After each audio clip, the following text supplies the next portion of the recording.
Welcome. So yesterday we had a satsang, not with you, but with you guys. We'll do it in English today, no problem. In the end, reality doesn't know any languages. So maybe we can, we're not starting today with an meditation, but we can cut to the questions if you may have, or if you want to have something explained about you experience something, or you want to know something more about, then I can talk about it.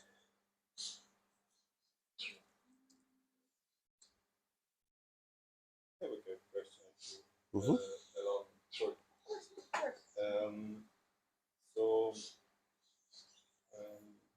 I'm reading a lot about technique and like these kind of things, and but I didn't found in any books until now from nobody to write what is happening between. So because when you start some practices and you start to read and you start to meditate, some changes are starting to happen in you. Mm-hmm. And you start to change and you start to lose some aspects of you, and you start to be strange also for yourself. And nobody is writing about that period when you not anymore the person who thought you are, but you don't know what are you becoming. So the period between Yeah, the old and I don't know what. If you that's a good question. if you can tell Yes, that's a about nice. this, Yeah. So or how was in your experience? Because I'm 100%. yes, You had also this. right. Everyone has. Yes. So what really happens is you go from unaware to aware. That is what really happening. So self realization or enlightenment is waking up from a dream. And the dream is thinking you are a person. A person with characteristics, with values, with norms, with principles, with belief systems. Yes? So we were raised like that. So when we were born, we were told, you are Dolph, and you are Dutch, and you are from Holland. Somebody training. Yeah, you get a. It's like, as I mentioned it sometimes, it's like they hand you over a script of life about the role you have to play. Yes, but once you study that script and it always says Dolph, then you're probably gonna think, hey, this is a script about me, and this is a script. This is the role I have to play, and this is becoming me. So you get identified with that particular role you uh, have to learn from that script. So and when you are young, you are not capable or able to question what you've learned because you're young. You don't have any life experience. It's not that you are 6 years old and you tell your parents, "I am not Dolph. I'm consciousness." Because you don't have the information. You don't have everything. You're like a clean sheet. You're like a computer. You buy from the shop, and then information is put in, and every information you put in can come out. And that is like, it's the same with us. So information is put in, and you're gonna, like a parrot, you're gonna repeat that information and saying, that is me. So what's happening in life, or what may happen, is that you are starting to question who you are.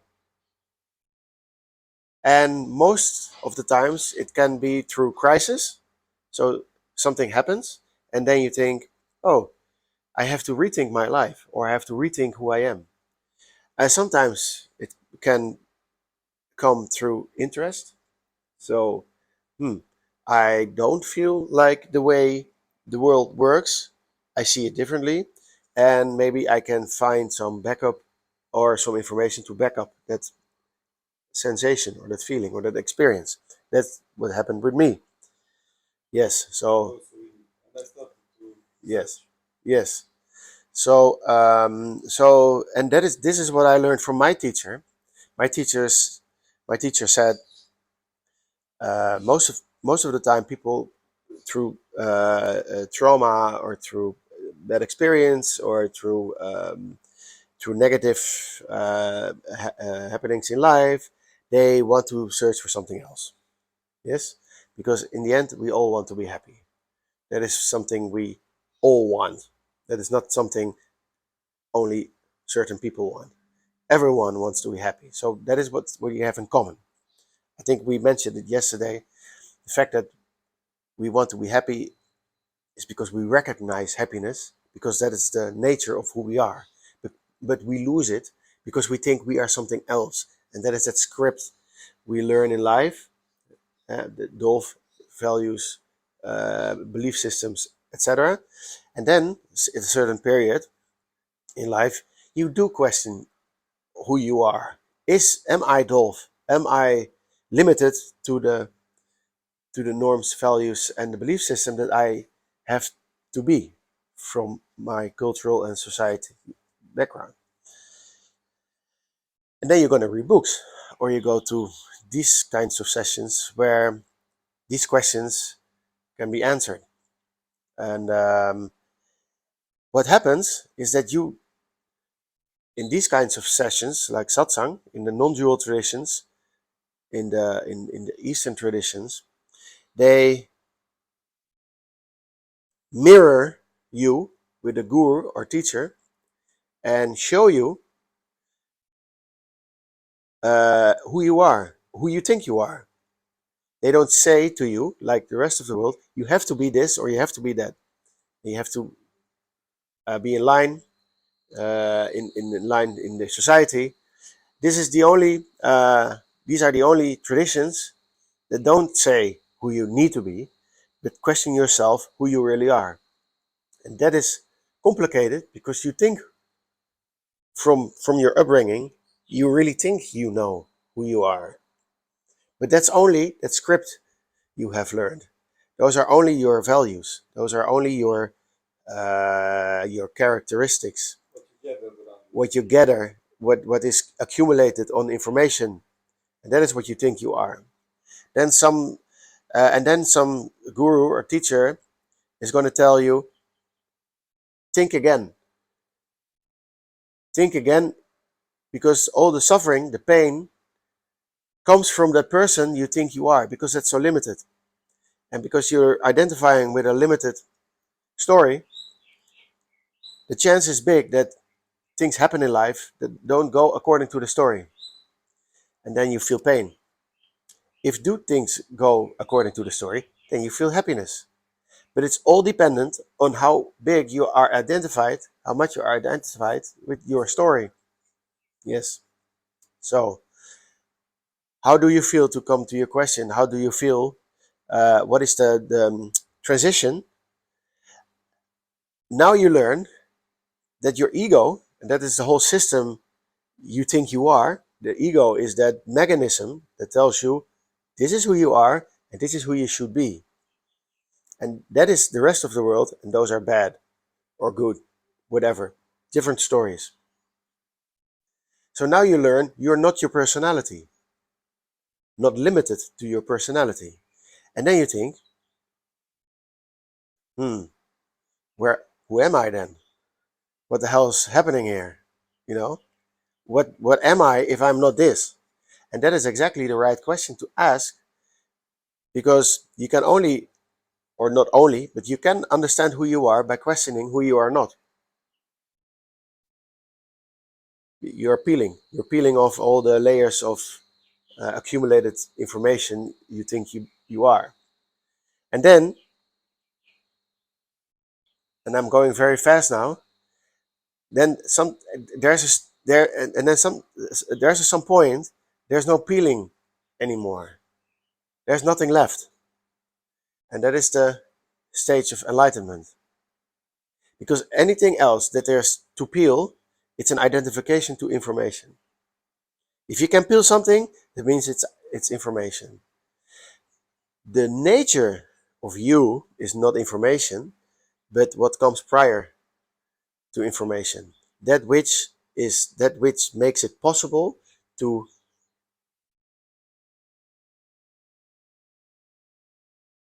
see, hear, feel information. But if once you identify to it, then the person is becoming. But if you peel, there's nothing.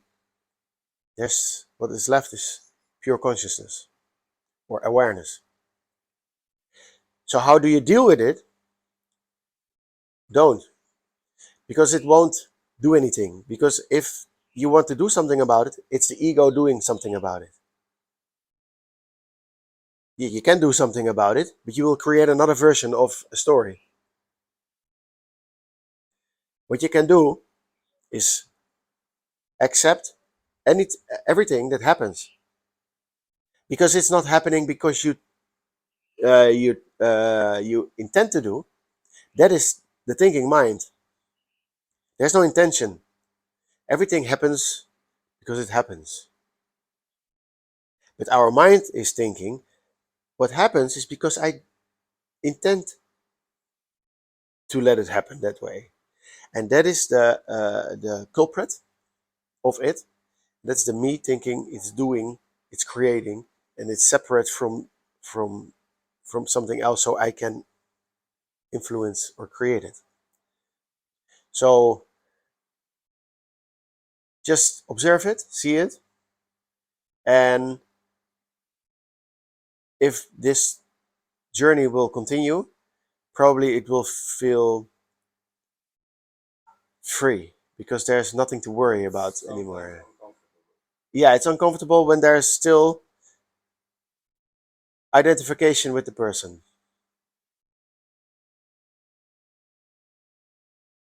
How do you take your decisions? Because um, because I am really trying hard not to take these decisions, my decisions from the point, so from the point of view I was taking before. But still, I have to take some decisions. Yeah. Um, how do you know what to decide, or it doesn't matter? Well, don't think about it too much. If a decision comes, it comes. But when you do self inquiry and you understand you question yourself and you ask yourself, "Who am I?" Then the person that was used to have the person, and the person thought it made the decision. But once the person will dissolve, decisions are not made by someone. Decisions will just arise. So you will see that the decision will still take place, but there is no person behind it that's taking the decision. So in my opinion, nothing will really change. Only the doer of everything will will become clear, and then, because there was never a doer in the first place, even when you thought there was a decision maker, but it wasn't. That was the illusion. That's the dream. Yes, but at one level you were acting in the so you were acting your role, what Yes. you thought your role is. Yes. But how you act when you know that it's just a role, or There's no difference. There's no difference because you didn't play a role in the first place. You thought you were someone who is playing a role. Now you become aware that everything you do in life, there was no real person behind it. It's just happening. And the happening is observed. But what the ego does is that translate the observation of the happening into I did that. But that will fade away. So the ego translating the happening into a me doing it, that will fade away. So you will only be left with a happening.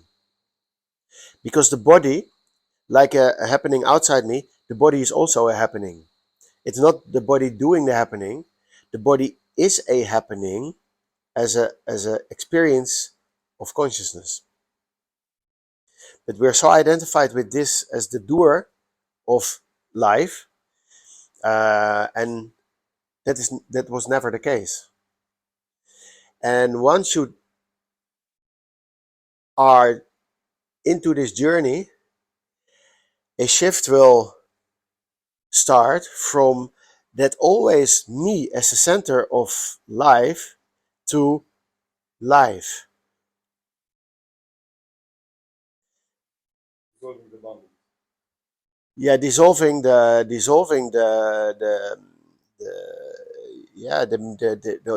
me body as the center of all experiences, the separated self. Yes. So if you experience what you experience, I would say relax in it, because otherwise you will be in them, going into your mind again. It's so nice. She's so lovely. She's so distracting. No, is it clear? Yes. But it's completely. This is the process. But it is the person who is afraid, because it is the person who dissolves, and the person don't want to be dissolved. The person wants to get recognized, heard, seen, experienced. That is the ego doing its job. Yes. Yeah. Sometimes it's panic. Yeah. And what do you experience then? How does it feel? Um, so panicking, um,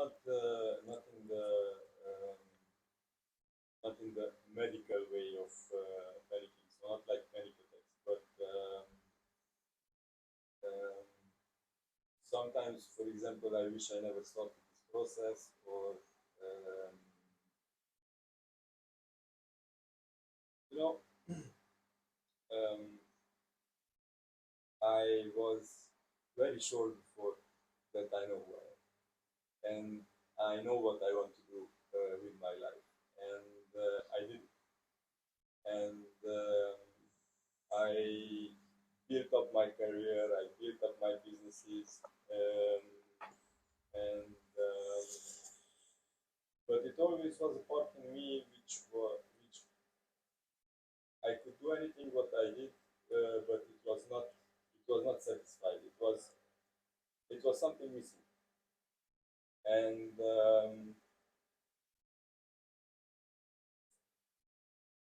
my first my first big question.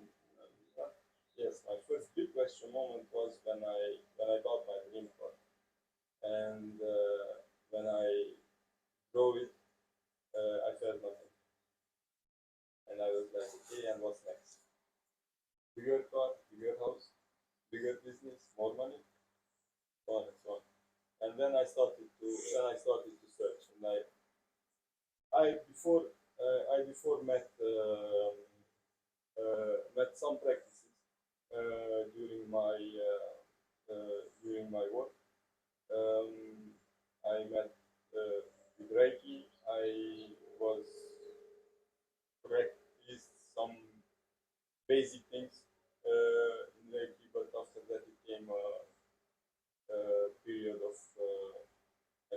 about those things.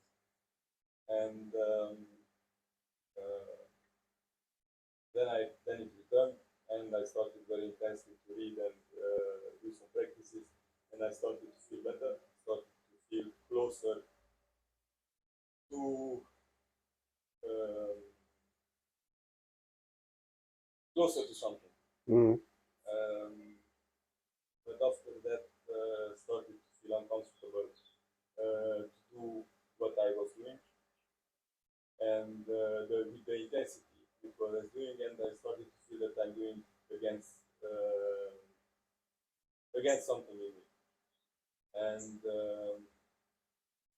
after that came a point when I started to understand that I am playing some roles, that I'm living because other people are expecting me to make some decisions, to have a kind of life, to drive a kind of car, to live in a kind of house, to be around persons who I couldn't talk much about, just about weather and these kind of things. And these kind of things started to be also uncomfortable, and I wanted to get away from them. And that's how I ended up on Curacao. Yeah. Well, And I didn't left with much company.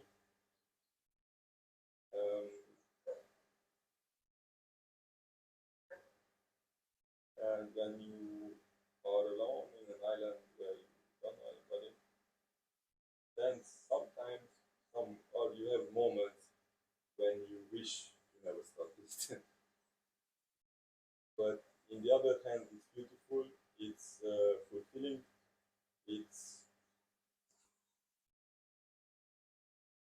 I never imagined that life can be like this, and I'm happy that I started it, and I will go on to the end.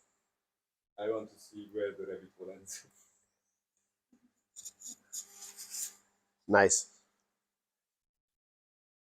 Yeah. Well, the things you experience that feel good, which you just explained in the last sentence, is because that is what you feel when you recognize what is happening without disturbing thoughts. And without disturbing thoughts or any thoughts at all, you hit purity or peace or consciousness or whatever it is, because it's not clouded by any other experience. And that's why you feel that's why it's so experienced so peacefully. And then the separate self kicks in and said, no, I have better things to do with you. Start suffering again. You are going crazy. Yeah, you're going crazy. You're losing your mind. Yes, yes. So, well, it's you recognize it already. So, and that's because you're getting conscious. You're becoming conscious of what's happening. And yes, it's a rabbit hole. But on the other hand, you are the rabbit hole. You are everything, because what in real life experience, and we touched it yesterday, is that you experience two emotions or two different things: happiness or peace, and uh, huh? Rage. and rage. Those are the same experience. Those are experiences from the same consciousness. So you can experience the real self is that which experience that both, because the seer of those experiences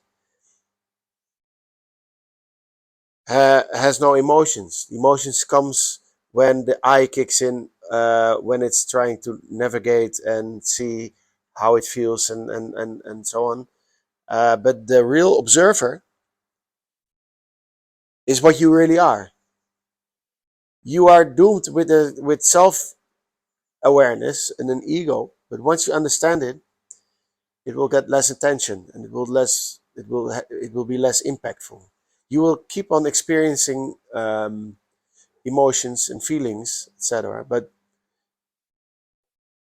You are not identified with it. yeah, the Suffering is identifying not. with exactly will become less. You are just observing the suffering. Yeah, you are the observer, and not as the doer, not as the doer, because the doer is also observed. But there is just observation. That doesn't mean that you throw everything out of the door and say, I'm only observer and I'm not the observed.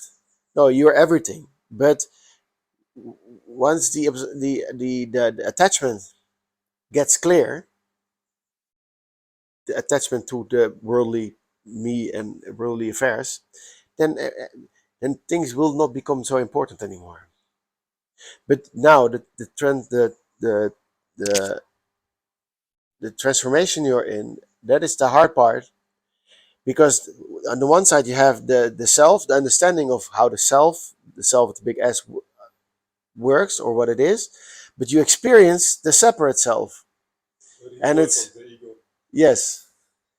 But in the beginning, you were not even aware of that there were two, the self and the separate self.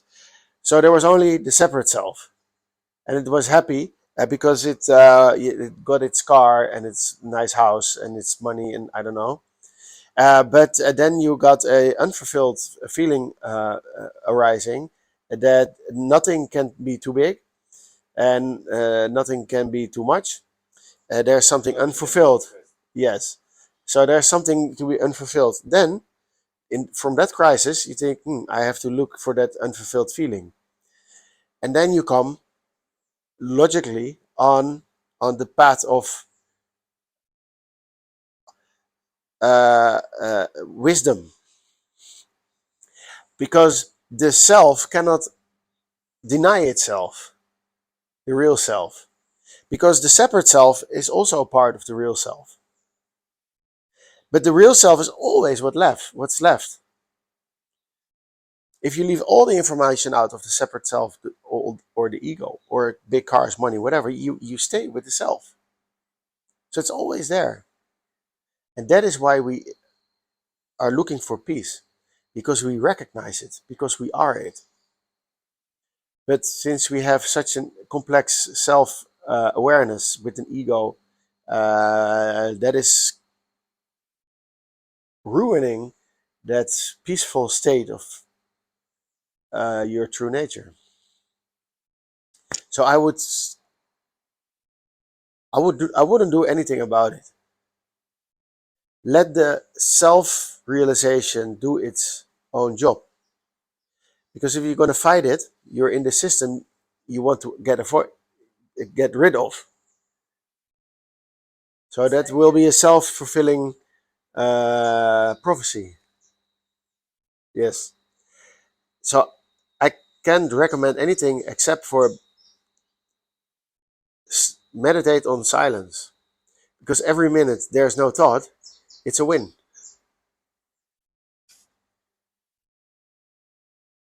Yes. I often remind myself of having a wound on my body, and then you keep going into it and scratching it and keep like I don't know, like, doing something that it won't heal. While we have wounds on our body, we don't do something about it. It just heals out of Itself. itself and happens out of itself. Yeah. That helps me with this kind of Oh yeah. moments of Yeah. remembering, like, oh yeah, okay, in an observating state, kind of makes it logical. Yeah. Yes, once the I, the separate self, the personality, the I, the ego I, is seen for what it is, then the necessity to try to heal dissolves on itself. Because if you take out de hoe zeg je dat?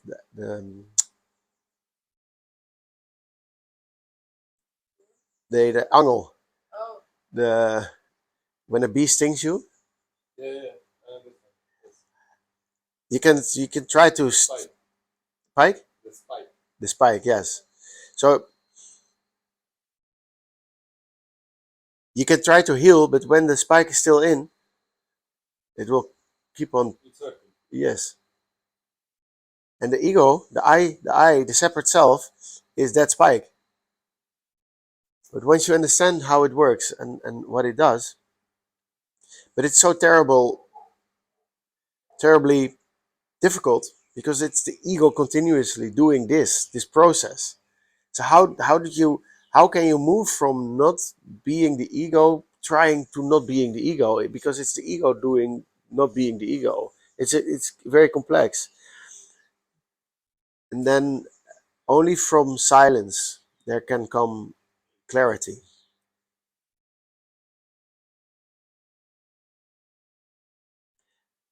Yeah, so I wouldn't fight it. Why not fight it? But I have moments when Yeah, embrace those moments as when I yes, that's the process.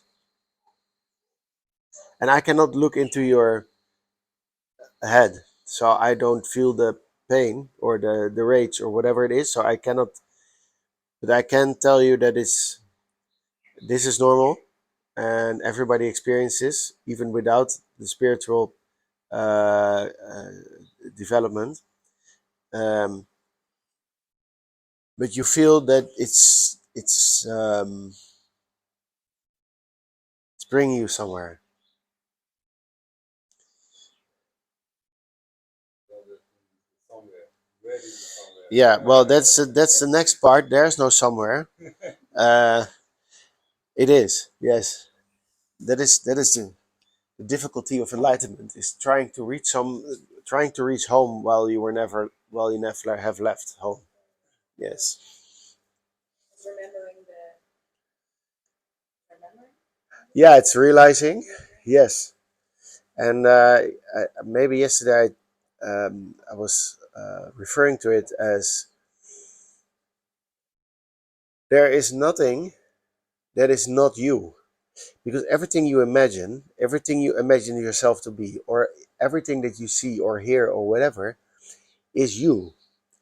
It is you because you are not separated from it. You are that conscious cosmic play that's not separated by humans or chairs or walls or houses or whatever. It's one energetic movement, which is you. You're not separated from it. So if you can allow yourself to expand awareness from your body to everything, and that you don't see yourself, that you don't really experience yourself as the body, but as source or as life experience, you're just awareness. But and the body is an image in awareness. It's just it's just an object in awareness.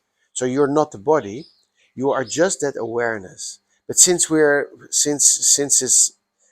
move with this body, we think we are the body. It's like if you're sitting in your car for a lot of time, you don't think you are your car. So it's like it's the same with your body, because you're looking from it. It doesn't mean you are it. You are awareness, and awareness is just universal. It's not limited to this body.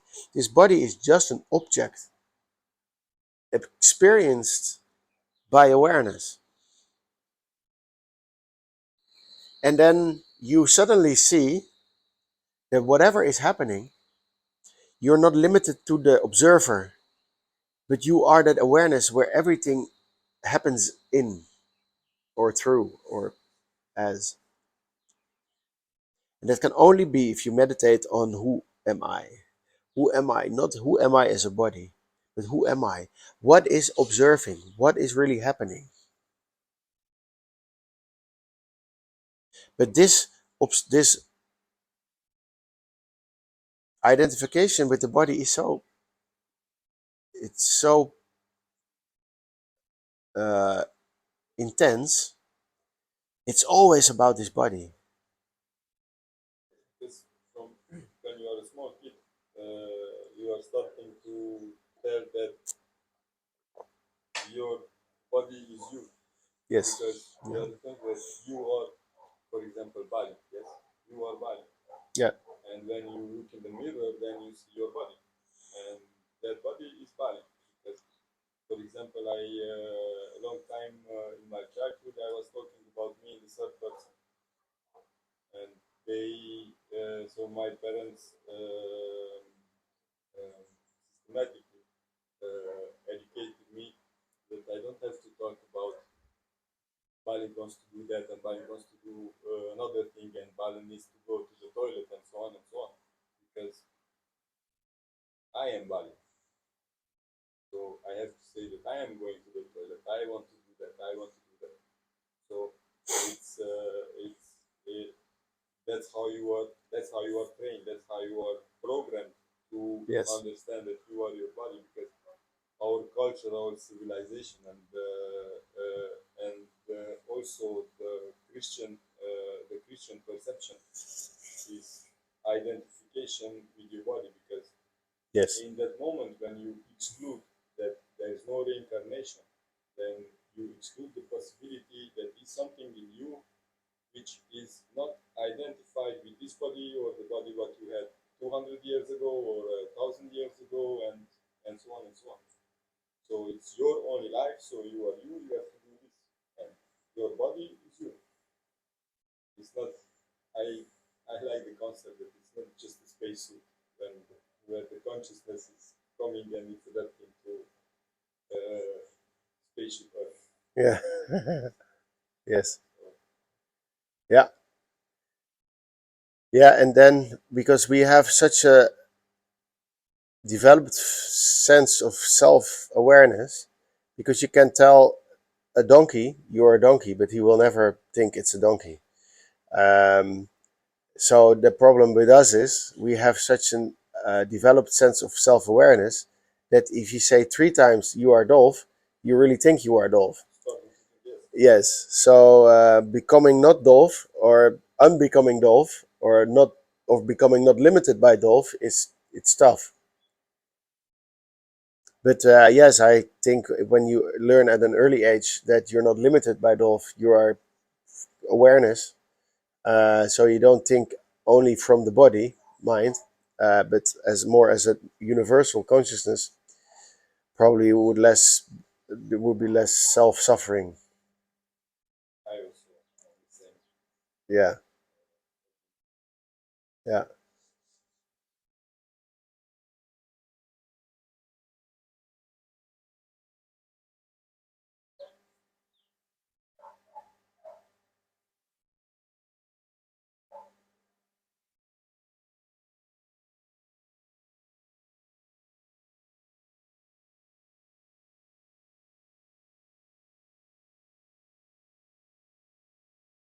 I also realized that when I was a kid, I was much more close to myself than after that.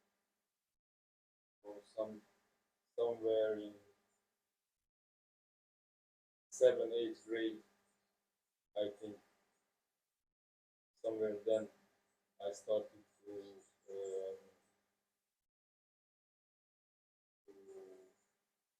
distance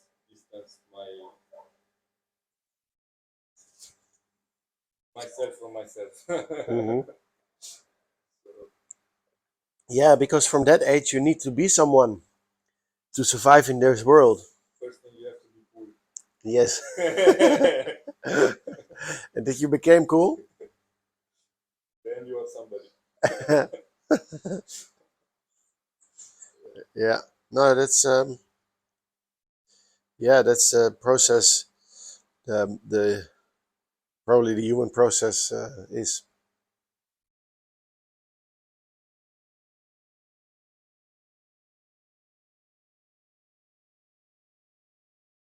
but it's never too late to know who you are.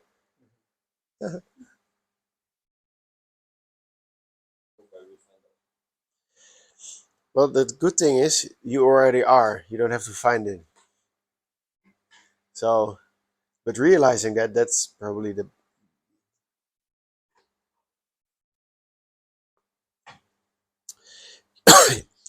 the thing is, I sometimes I think it was 2004, 2005 when I experienced a maybe I told you this, or sometimes I tell it when people ask for it.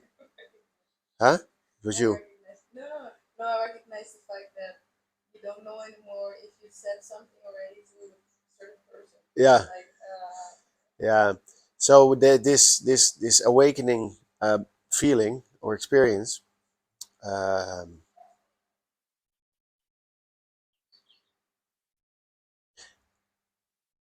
so I had my teacher for I don't know how long, a year, 2 years, and then at a certain point, this um, hard to explain experience happens when there's a certain feeling of complete understanding, and it's hard to explain. Sort of merging into uh, out of or into whatever it is, but it's a very impactful experience.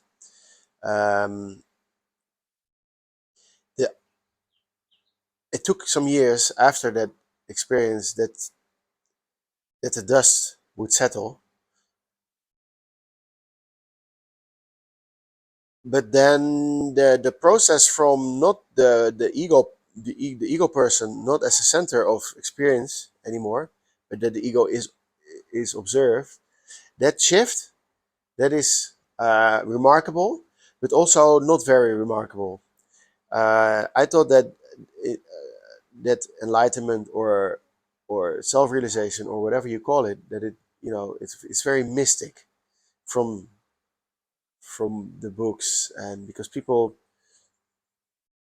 tell such mystic stories about it, uh, blissful stories, and I was kind of disappointed because I didn't had there was no lightning uh, hitting me. Uh, it was just the realization of it was like waking up from the dream that you are playing a role and you are that, instead of that you're some sort of universal awareness that is observing, and that's it. So coming to your the disappointing part was there was nothing I realized, or there was nothing. No, there was something realized, but there was nothing. I've I've I've not entered a different state of mind, or I didn't enter the Holy Grail, or no. It's just seeing clear, knowing. I know now the misunderstanding of the I, misunderstanding uh, of the separate self. I don't know exactly who said that word, Byron Katie or Deepak Chopra. I don't really Randas. I don't really remember that. But I remember what he said, that enlightenment is the ultimate disappointment of the ego. Oh yeah, yeah, yeah. Well, that's kind of the same. Exactly, because you think there's something to reach, and then you understand the misunderstanding, and then It's you nothing to reach. there's nothing to reach. No, so and that is the thin line between thank you, searching for enlightenment, and then understanding enlightenment, and then knowing there's nothing enlightened to it, because only the person can think it's enlightened, because only the person can think I need to be somewhere. And then when you realize you have never left. the question is, in the How do I relationship. earn? When do I earn the most money? In which state? Enlightened? Not enlightened?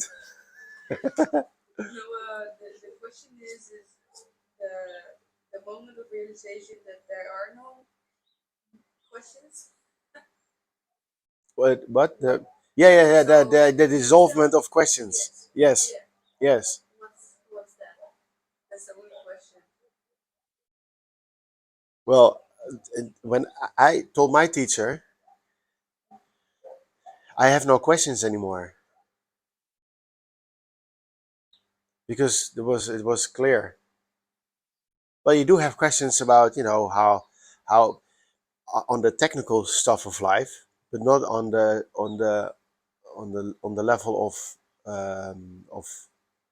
who or what you are. So the moment you realize it, it's not a hit moment. It was not, in my experience. It was a It's organic. Yeah, it was an organic clarity of how it was clarity. But there was a moment, which I just told you, of a certain impactful uh, experience where there was a certain uh, emerging, certain the limitation was faded away, or yeah, and it was only that after, because then also you get this what you talked about, this, yes, this transition, um, transition period where this clarity. Sometimes I use this example as if you do math at school. So for a whole year you don't know the formula of a math, how do you call it, sommetje, Mhm. and then suddenly it hits you, and then you know. But it was always there. But there was an understanding that kicked in. But it's not that, the only thing is that it's getting clear. The sommetje becomes clear. But so there's from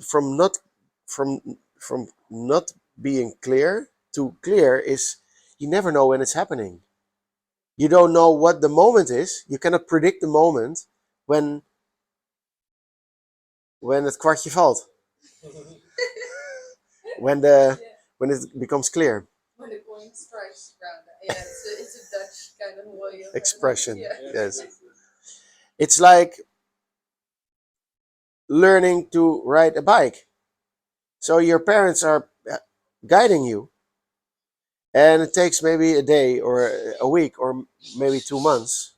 You never know when the moment is when you can, by yourself, without the side wheels, drive the bike. And the moment you drive the bike, it's, you can drive it, but it's, it's still, it's, The moment when you think you can ride the bike, then after 2 months you realize, oh shit, I had nothing to do with riding the bike.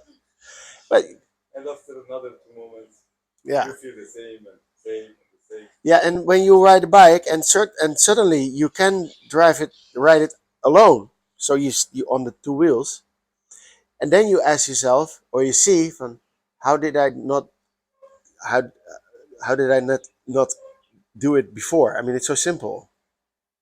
But there is a moment you have to realize, this is that, I think that is the closest thing I can say about how this how self realization is happening.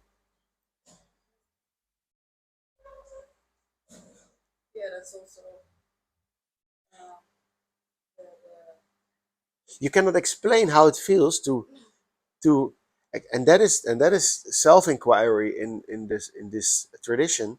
Is okay, I give you the side wheels and I give you instructions, but I cannot, you have to do it yourself.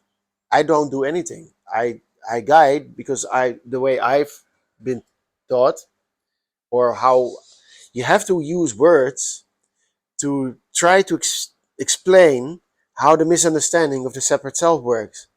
But then suddenly you drive the bike, but you cannot explain how you really did it. There's not a moment where you can say this was the moment. No, that is the realization moment. But then it's still wobbly. Yeah, you still drive a little Like that. yeah, like this, and then you know the feeling sinks in, and you get more experience, and then you get the words to express, and then suddenly you can teach others. But you cannot teach the realization moment. You can you Just can after the dust settled. huh? Just after the dust settled. Yes.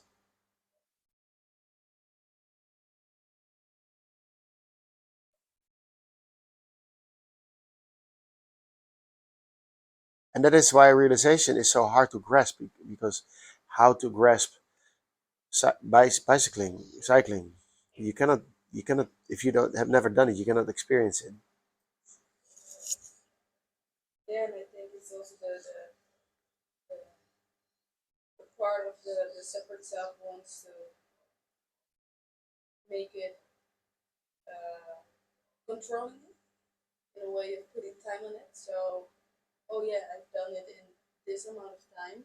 So, because I did it in this amount of time, can be done by someone else also like that. Yeah. I think that is also a part of, because when I go back in the remembering of me being a child learning to ride a bike, there was never a thought of, oh, I need to do this in like 2 weeks or something. Yeah. Yeah, there was Yeah, you do it. learning in, oh Yeah. shit, it didn't work.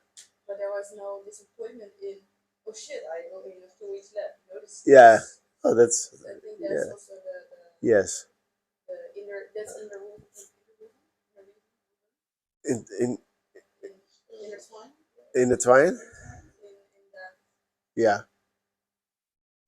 Yeah. Well, then because exactly, because if you give a time to it, then you get frustrated if you don't reach it, and the moment, and every closer you come to the point you've set for yourself, you get more cramped and yeah, choked, and then it will not happen. Can't transform this process into an achievement. Yeah, no, no, because Because it's it's nothing to achieve. no, and there's no real separation between not riding the bike and riding the bike. There's no separation from the perspective of the bike. There's no difference, and so it's not only in our minds. There's separation in riding the bike alone or with the help of your parents, but sitting on the bike stays the same. The wheels stand the same. Yes. Yeah. So, and that is why this process is hard to explain. It's only, I think, it's only pointing out what you're not in this self inquiry, and think for yourself once. And I think it's very hard to explain because it's a very personal, very intimate process for every individual separate. Because, for example, I remember when I tried um, to keep some practices as were written in the books. Um, it was not very fulfilling because I was stressed to have the correct position, to have the correct breathing, to keep the correct time, to all kinds of things. And when I started to concentrate on to um, to practices which I felt that are appropriate for me, and I had more perfect moments in those practices, and started to do just those and to combine them and to these kind of things. Then it started the whole process to accelerate. But until I was like was stressed that I don't have the correct lotus position and these kind of Right. things. It was Yeah. it was a little bit. Yeah. Yeah. That will slow the process, It was slowing the process. and that is why I think the process of jhana yoga, which this is, jhana yoga is trying to understand on an intellectual way, or not trying to understand, doing self-inquiry on the intellectual way. So by question and answering, by discovering, by exploring. The yoga was set up in 4 yogas. So you had the karma yoga, that is the egoless action, and then you have bhakti yoga, that's the devotional yoga. That means you have to sit and wait. And you have the raja yoga, and raja yoga is to still the mind, meditation. And then you have jhana yoga, and that is try to understand what's happening and uh, and rationalize it in a way to do that self-inquiry. And these 4 yogas were the path in in India to become aware, to realize the self. In a way, these practices are how we is that is the path to enlightenment. But if you separate them, like you do bhakti yoga, and that means you chant, or you read from the Bhagavad Gita or whatever, and you devote yourself to the higher self, then if you do that, but you don't look at the the position where you do it from, the separate self, which you do in jhana yoga or in satsang. So it's a kind of a mix, because in jhana yoga you cannot do alone too, because I can tell you about the separate self all day long, but if you don't experience it, or you don't practice it, sometimes you have to sit and experience in meditation what is thoughtlessness. Because if you experience thoughtlessness, like for example deep sleep, then you know that there are no thoughts. And when there are no thoughts, there is no I, or no space or time. Or so then it's way easier to understand than if I tell you that the deep sleep is without the I. I can tell you it, but you cannot understand. But what you can understand is when you are driving in your car, you were without thoughts, and you arrived at your location 10 minutes later without anyone doing that driving or navigating. Or so you have to experience all those elements to get a real grip on what self realization means.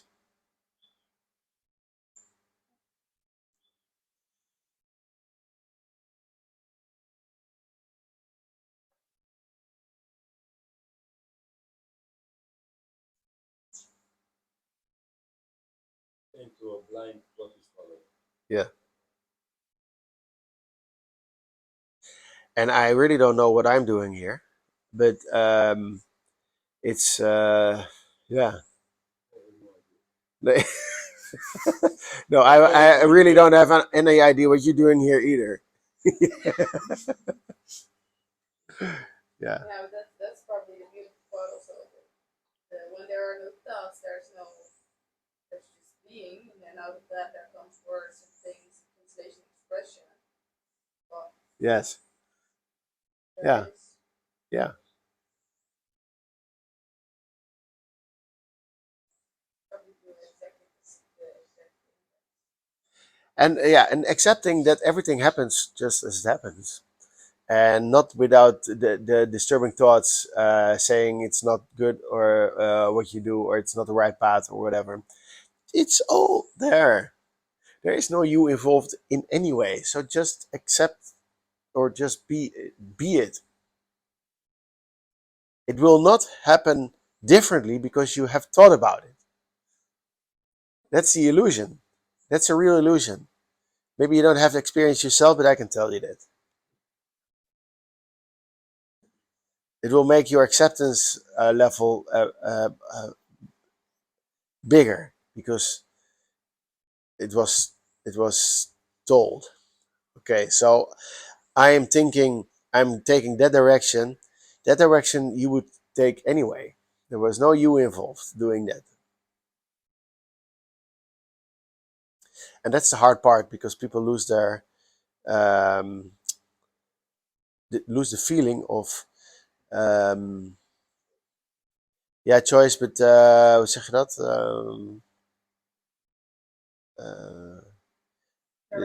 Ja, dat je in charge bent.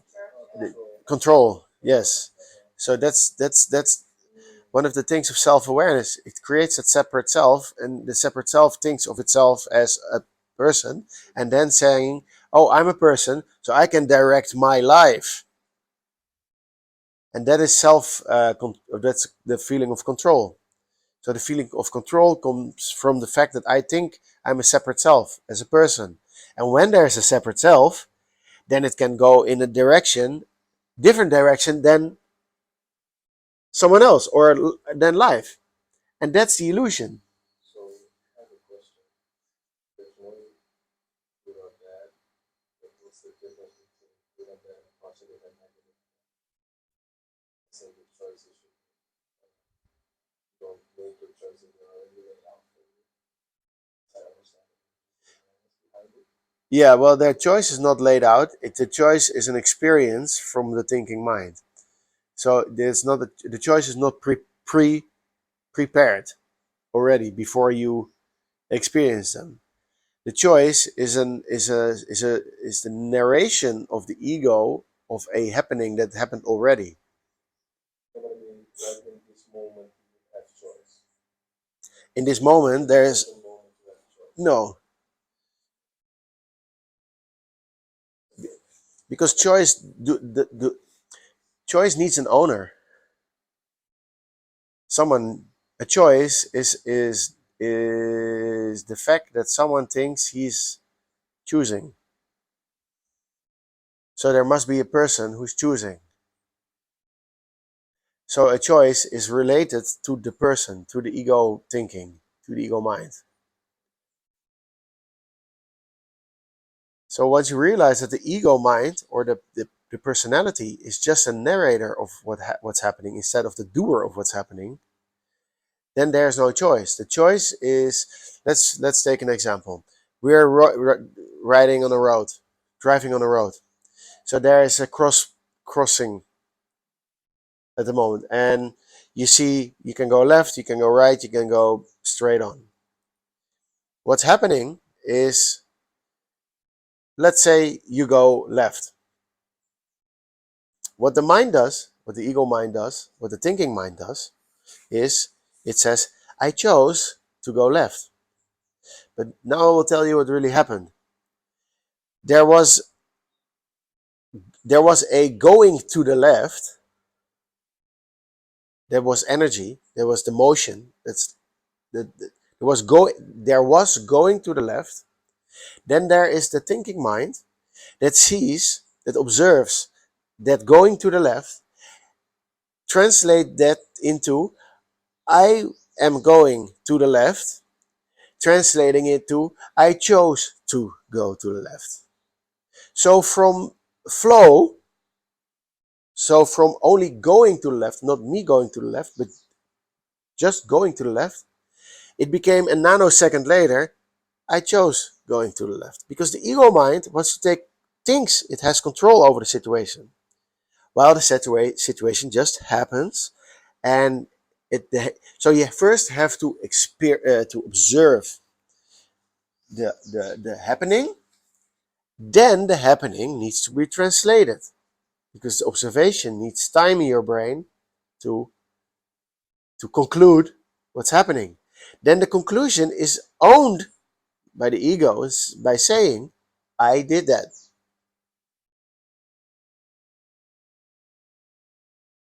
Because light comes in your retina, it goes through an electrical signal from the retina in a nerve to the brain. Then the brain recognizes what it's already seen. It creates an image, and that image is the road or the happening. And then the thinking mind, as a subtitle, says, I did it. It never chose it. It observed the movement and then concluded, I did it. So that's a whole process that happens in the brain after the moment it was done. It was not done by you, it was done. But we always in life want to own it. We want to be the owner of the action. If it's good, because if it's bad, then something else did it.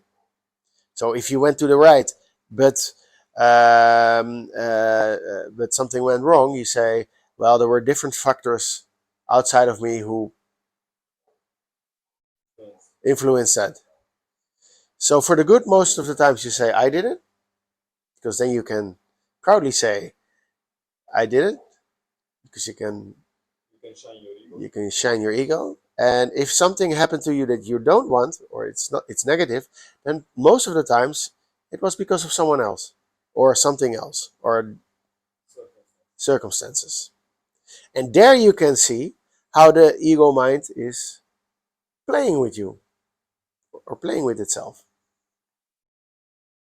It chooses which to celebrate. How does it work? Take an accountability. Who's taking accountability?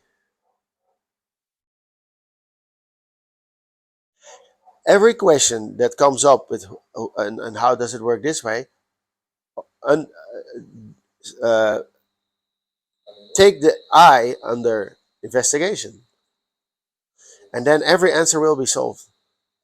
Questions. I understand that you became from the spiritual standpoint. Let's say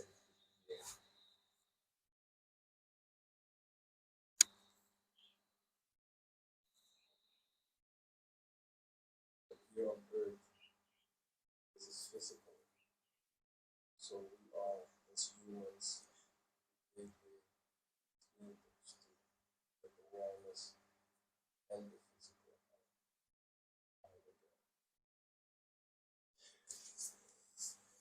physical. This physical, I feel like it will die. You cannot completely separate yourself because you are the awareness behind everything that is correct.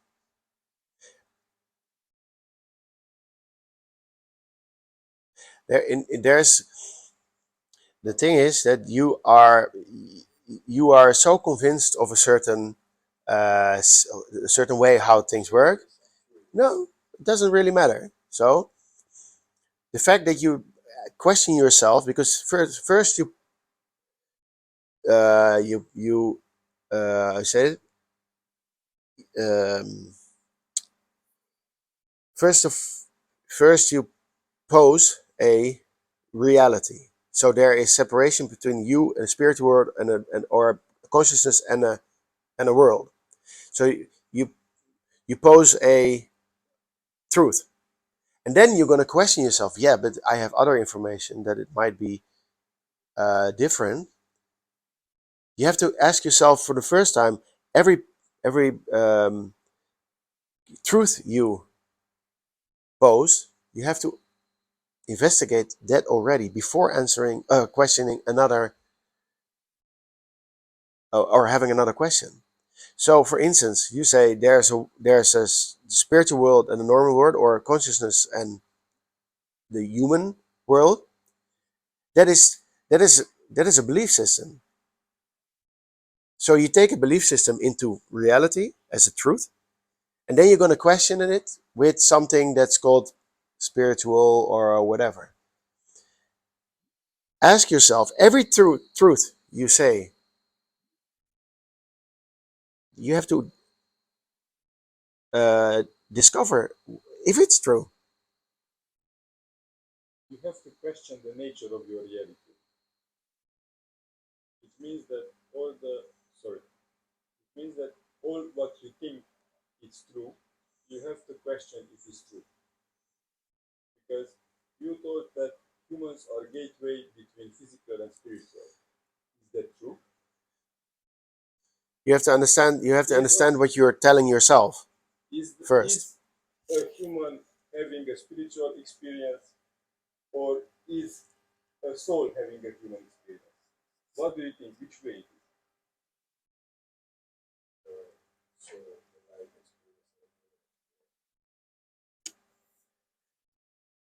Well, it I also think it doesn't mean it's true. doesn't mean it's true, but you have to ask yourself that every truth you pose, you have to ask yourself that, because you have to. There must be a trigger in you that everything you say, you have to question yourself about it, because it's just a value. It's just a value that you have learned, or you have read it, or you have learned it from whatever, and then you have said to yourself, that might be true, and from might be true, it became true. You cannot understand yourself or the world if you have truth and fixed values. You cannot, from a fixed value, question something. Yeah. So when you have a question and it starts with a fixed value or a belief system already, you have to first discover if that fixed of the belief system is true already from the beginning. Snap je?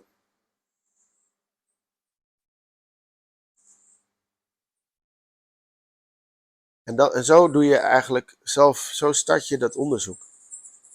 Je kan niet starten vanuit een waarheid, vanuit jouw waarheid, en dan vanuit die waarheid gaan onderzoeken. Want dan begin je al verkeerd. Je begint al vanuit een aangenomen waarheid. Dat weet jij niet. Die heb je aangenomen, voor jezelf gezegd dat het waar is. Je moet al je beliefs, je whole belief system, you have to throw it out of the window. Only from that open mind, that open view, you can start doing this self-inquiry. If you have a belief system and you want to start with that belief system and then do self-inquiry, it's not going to happen. You understand? So everything that you believe in or you think it's real or truth, throw it out of the window first. Start with a clean slate, with an open mind. And ask yourself questions from an open mind, not from a fixed position. That is the best advice. How I understand, for me, was very helpful to understand this in a sense that with your beliefs, with your paradigms in what you live, it's like an environment which you created for yourself. Environment, it's a thing what you usually are not aware of. It's like the fish is not aware that it's living in the water. Okay? But when you take it out from the water, from the environment, when you take yourself out from the environment of your belief system, from your water, then you start to understand that you were living in the water. But until you are not understand that you live in the water, so in your own created belief systems and paradigms, until that moment, you can't ask anything or can't see anything outside of your environment, outside of your water, outside of your belief system. Everything you see through those filters, through those beliefs. And that's why conflicts and suffering appears. That's how I understood. For me, that was easy to understand, to accept that stuff.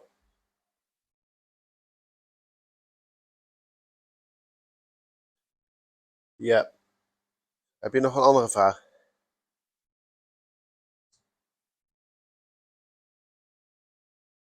Wat was je vraag ook weer? Ja, dat van het verschil tussen het verschil bij positieve en negatieve. Dat heeft ook onze keuzes. Het zijn alleen waarden, maar die maakt de keuze. Als wij toch besluiten, als wij bij een kruispunt aankomen, dan is eigenlijk aan volle bak dat we naar links gaan. Omdat we alle weemarkt hebben bepaald. Dat is wel en als we dat eens uitzoomen, dan zijn er altijd al een sequence van acties geweest die er al voor leiden dat wij een bepaald traject al zijn begonnen of aangaan. Zo bedoel. Dus als ik vanaf hier besluit, if I choose to put on my navigation from here on to point A somewhere, then it's predetermined for me to go left and right certain ways along the road. And certain choices I have to make because I chose to go to destination A. But those negative and positive terms are predetermined, but in choices then, that was just a question, how does that work? If you're just aware, Yeah.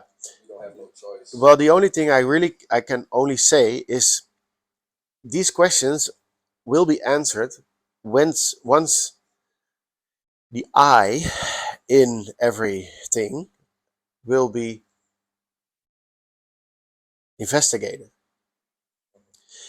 Because everything that has a choice or has a direction, or I take a direction, or I do this, or I do that, there will be 1,000 questions like that.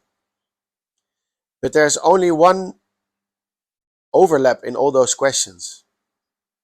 There's only one thing that comes up in all those questions, is the word I. The word I. Huh? Yes. Yeah. So because, and you're sitting here only 1 day or 2 days, that is the only thing in self-inquiry. It's not a discussion about how reality appears to us, but who is the observer of reality. And if that's clear, then every reality or every situation will be clear. And there's only one thing you have to ask yourself, is who am I? Because if you know that, you know everything.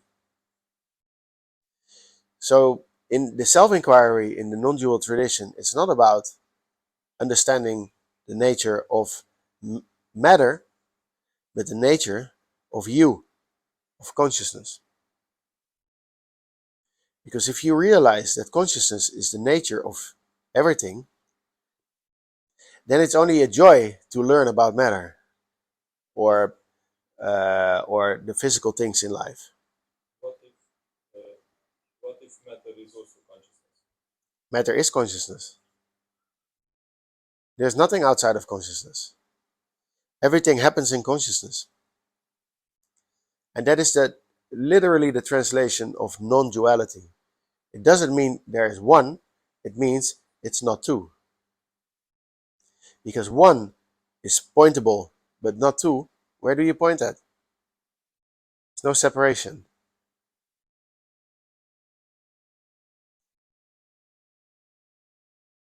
And one is separation. What? One is separation. No, one is not separation. One means two. One means two what? Because one, it is defined. One is, what is one? That.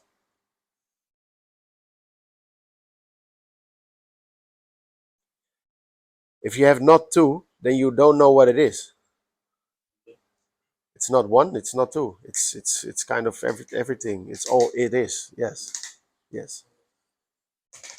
But since we have to use language, it's often more comprehensible to use it's all one. I was so in my perception, I never talked about one as a point which I can point to. I was thinking like one as everything. Yeah, you can think as one as everything. Of course, it comes to observation and valuation. But either one, it's trying to understand that the I is that we're not separate. We're not a separate self from self. Although it feels and sees that way, And that is why we struggle so much, because we feel ourselves as individuals. And that is because our self-awareness is creating this ego person that separates itself from whatever its surroundings. And it's so tough to unseparate yourself again.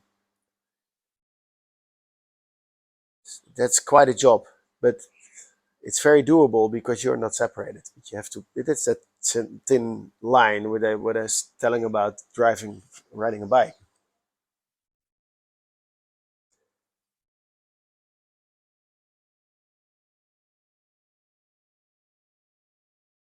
Okay, thank you again. Okay, guys.